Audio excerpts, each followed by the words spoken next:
Ladies and gentlemen, I'm delighted to welcome you to the 15th Professor Father Michael Kelly Lecture on HIV/AIDS to mark this year's World AIDS Day. This lecture series was established in 2006 by the Department of Foreign Affairs to honour and recognise the inspirational work of Father Michael Kelly. The events are intended to stimulate discussion and motivate action to address what is one of the most persistent public health and social challenges of our time. I'd like to begin by extending a very special thank you to the Irish Global Health Network for facilitating this event and to our inspiring speakers. I would also like to recognise and thank Father Michael Kelly, who will be addressing this event from his home in Zambia. Father Kelly, your tireless leadership, compassion and deep understanding of how to overcome HIV and AIDS has been transformational for the lives of many and inspirational to all of us. This year's lecture takes place against a backdrop that few may have anticipated. The COVID-19 pandemic has resulted in death, illness, economic hardship across the world.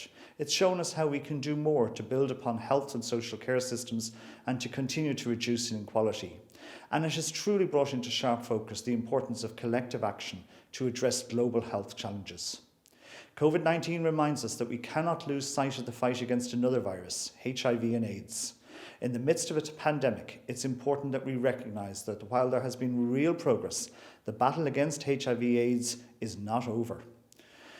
The work that has happened over the last 30 years in improving the lives of people living with HIV and AIDS has given us access to important tools which the world is now using to combat COVID-19.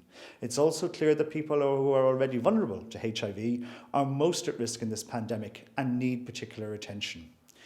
If we are to address the needs of people living with HIV and AIDS during this pandemic, global efforts must focus on doing more for specific groups, including those who face discrimination due to their sexual orientation, age, race, ethnicity, or disability. Our global journey in dealing with HIV/AIDS has taught us the importance of dealing with misinformation and addressing marginalisation and stigma, all too prevalent in our current pandemic. I, with my Irish Aid colleagues, am working to uphold the needs of the marginalised, the poor and the vulnerable, including those living with HIV, as health and other systems are challenged by COVID. As we invest in building back better public health systems from COVID-19, we must also keep the response focused on people. We must listen to the voices of communities who know what it means to live with HIV in their midst. We need a renewed focus on prevention, particularly for those most at risk, including adolescent girls, young women, gay men, commercial sex workers, conscious of their dignity and our shared humanity. Under my direction, Irish Aid will continue to play its important part in the HIV and AIDS response. I'm proud to have increased our support to the Global Fund by at least 50% between 2021 and 2023, and I'm committed to playing an active role in the fight against HIV/AIDS, both at a global level and on the work on the ground with our partners. Together, let us bring the epidemic of HIV/AIDS to an end.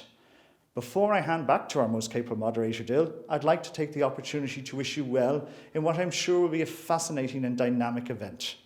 Thank you.